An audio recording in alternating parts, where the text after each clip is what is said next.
Assalamu alaikum. Wa alaikum assalam. Abokaina ya yau din. Kai ya ayyukan ku. Hai sanin kuna nan kuna shakatawa a cikin gida? A to abu ya kyau. Kun san fa addinin fa baya son rawa fa. Addinin mu ya ce ka sawa dan uwanka abin da ka sawa kanka. Duk wani abu da ka zo dan uwanka ya gani kana tare da shi ya dace a ce ka bashi.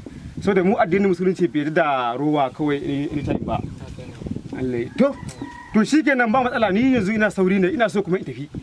Ina so na koma. Ni dai ina ga yanku da sha'anin ruwa kan dai ka san mu musulmai ba ma ruwa. Ba ruwa. To shikenan bari dai zan koma. Yau to shikenan. Kai amma waɗannan mutanen marowata ne. Na shiga cikin gidan nan na samu suna girki.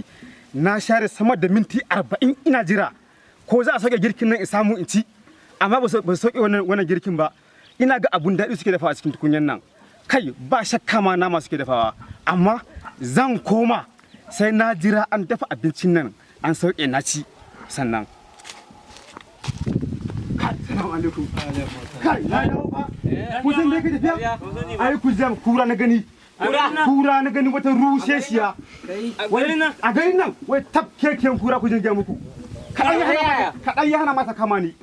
Tsakanina da kuran nan bai fi daga nan guri zuwa gun tukunyen naman nan ba. Ai ba nama bane. Baba ce ta dora kalwa ta tafi anguwa. Ba nama bane anan?